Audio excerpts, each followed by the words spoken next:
اندھیری رات تھی، لیکن غزہ میں اندھیرے کا مطلب صرف روشنی کا نہ ہونا نہیں، بلکہ زندگی کے ہر امکان کا بجھ جانا ہے۔ آسمان پر کوئی ستارہ نہیں چمک رہا تھا، لیکن اسرائیلی ڈرون کی آنکھیں چمک رہی تھیں، جنہوں نے اس زمین پر وہ منظر رقم کیا جسے الفاظ میں قید کرنا ممکن نہیں۔ ایک چھوٹا سا بچہ جس کے ہاتھ میں شاید ایک کھلونا یا روٹی کا ٹکڑا تھا، وہ اپنے گھر کی طرف بڑھ رہا تھا۔ تبھی آسمان سے ایک زناٹے دار آواز آئی اور پلک جھپکنے میں وہ جسم، وہ ہنسی، وہ سانس سب راکھ ہو گئے۔ نہ کوئی انتباہ، نہ کوئی آواز، بس ایک دھواں اور کچھ بکھری ہوئی ہڈیاں جن پر اب کتے دانت پیس رہے ہیں۔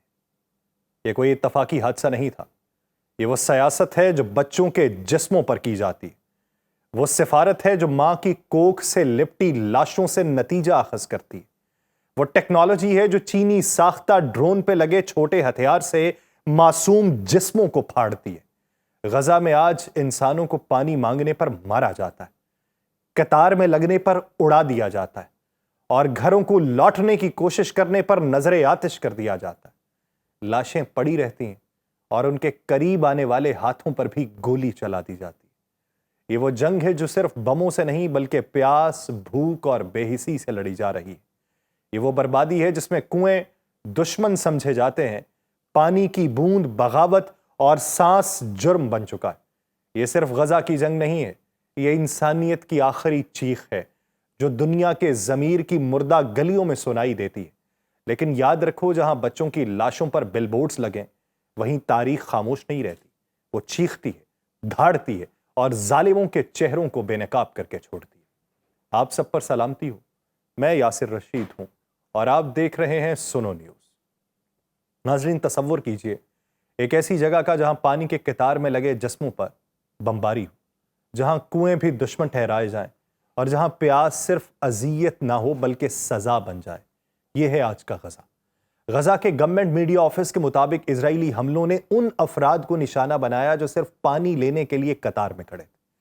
اب تک 700 سے زائد فلسطینی صرف اس پیاس کی جنگ میں جان کی بازی ہار چکے ہیں۔ اسرائیلی فوج نے 112 صاف پانی کے سپلائی پوائنٹس کو تباہ کر دیا، 720 کنووں کو نشانہ بنا دیا اور 12 ملین لیٹر ماہانہ ایندھن کی ترسیل کو روک دیا۔ یہ وہ ایندھن تھا جو پانی کی موٹرز، نکاسی آب کے پلانٹس اور کوڑا اٹھانے کی گاڑیاں چلانے کے لیے ضروری تھا۔ نتیجہ یہ نکلا کہ غزہ میں 12 لاکھ سے زائد لوگ صاف پانی سے محروم ہو چکے ہیں۔ بیماریوں کا پھیلاؤ خاص طور پر بچوں میں خطرناک حد تک بڑھ چکا ہے۔ 9 مارچ کو اسرائیل نے غزہ کی آخری ڈی سیلینیشن پلانٹ کو بجلی فراہم کرنے والی آخری لائن کو کاٹ دیا تھا، جس سے پینے کے پانی کی پیداوار مکمل طور پہ بند ہو گئی۔ یہ صرف ایک تکنیکی کارروائی نہیں، بلکہ زندہ رہنے کے بنیادی حق کے اوپر حملہ ہے۔ یہ نسلی پالیسی، جیسا کہ غزہ کا میڈیا آفس بیان کر رہا ہے، جنیوا کنونشنز کے تحت مکمل جنگی جرم ہے۔ پانی جو زندگی کی علامت ہے، اب غزہ میں موت کا ہتھیار بن چکا ہے۔ یہ صرف ایک انسانی بحران نہیں ہے بلکہ ایک اجتماعی سزا ہے جو دنیا کی آنکھوں کے سامنے اس کی خاموشی کی شے کے اوپر جاری ہے۔ یہ جنگ اب توپوں یا بموں کی نہیں بلکہ کنوؤں، پائپوں اور پانی کے ہر قطرے کی جنگ بن چکی ہے، اور ہر بوند جو نہیں بہتی ایک انسانی حق کے قتل کی کہانی سنا رہی۔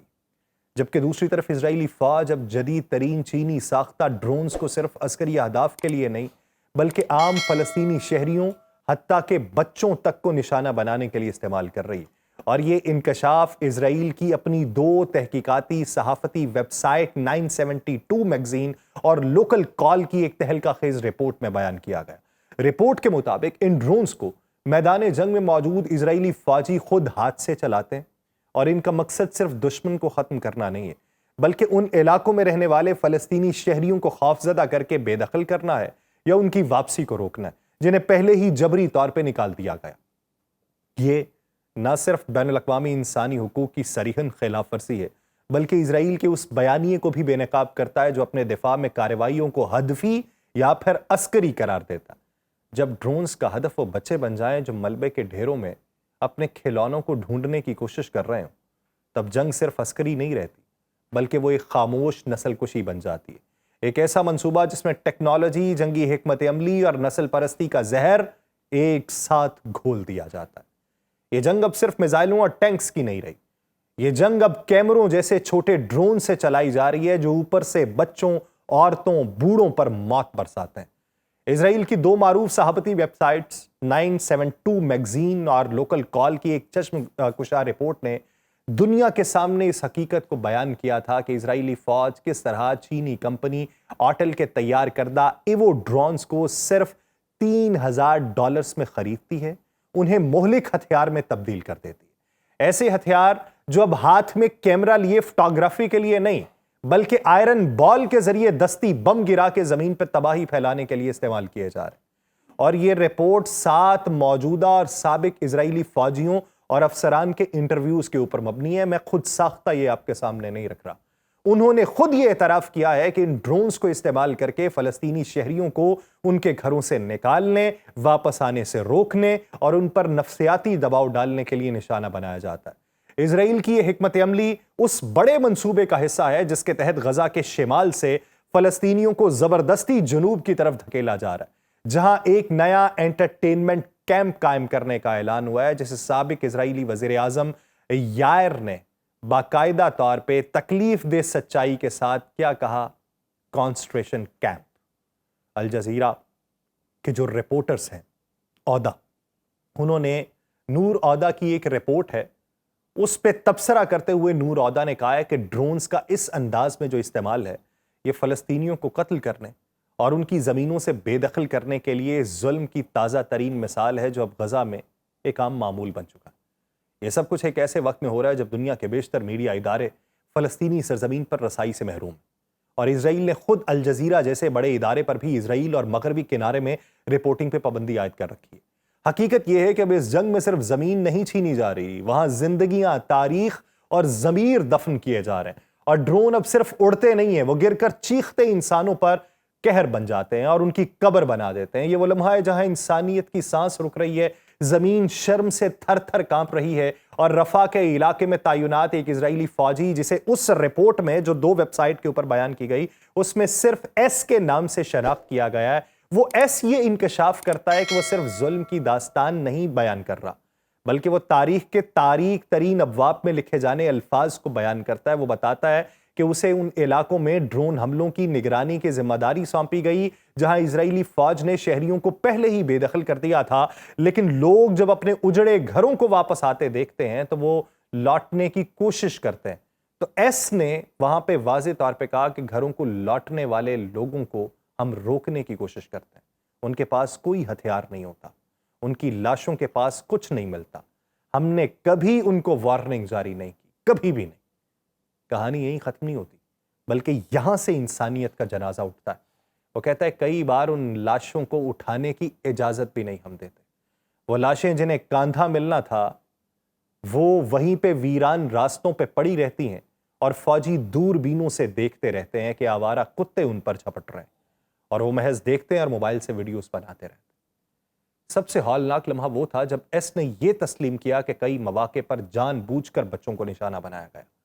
وہ خود ایک واقعہ سناتا ہے کہ ایک بچہ ممنوعہ علاقے میں داخل ہوتا ہے، اس نے کچھ نہیں کیا تھا، بس دوسرے فوجیوں نے کہا کہ وہ کھڑا تھا اور کسی سے بات کر رہا تھا، بس یہی، اور انہوں نے ڈرون سے اس پہ دستی بم گرایا۔ یہ وہ مقام ہے جہاں الفاظ دم توڑ دیتے ہیں، جہاں ظلم کا کوئی جواز، کوئی تعویل باقی نہیں رہتی۔ یہ وہ وقت ہے جب دنیا کو محض خبر نہیں، ضمیر کی عدالت لگانا ہوگی، ورنہ کل تاریخ ہم سب پر گواہی دے گی کہ ظلم ہو رہا تھا اور ہم خاموش تھے۔ یہ محض جنگ نہیں ہے، یہ ایک منصوبہ بند خالی زمین بنانے کا تجربہ ہے جہاں ہر گرتا ہوا جسم، ہر اڑتا ہوا ڈرون اور ہر چپ چاپ دبا ہوا بٹن صرف ایک پیغام دے رہا ہے کہ تم لوگوں کی واپسی تو ممکن نہیں۔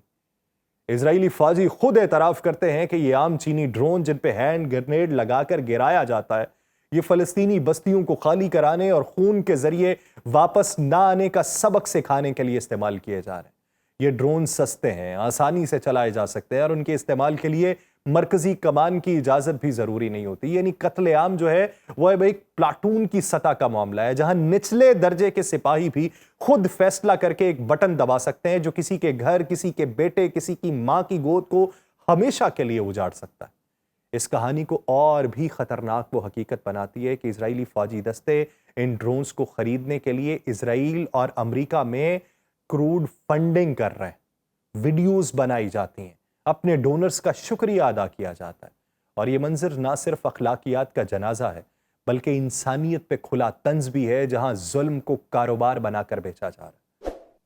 اکتوبر 2023 سے شروع ہونے والی اسرائیلی جنگ میں اب تک 58,000 سے زائد فلسطینی شہید ہوئے اور 1,38,000 سے زائد زخمی ہوئے۔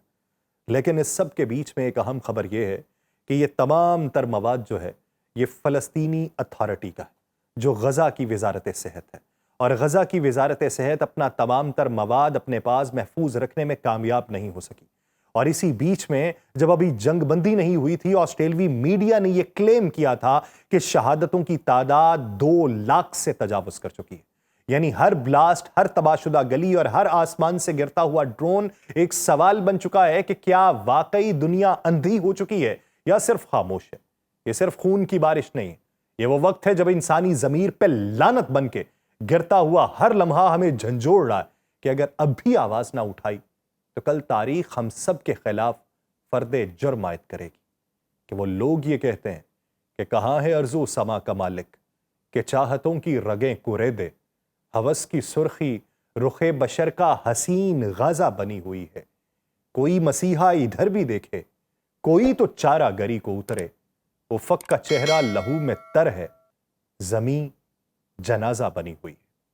مجھے دیجیے اجازت، اللہ نگہبان۔ باخبر رہیے ہر جگہ ہر وقت بر وقت۔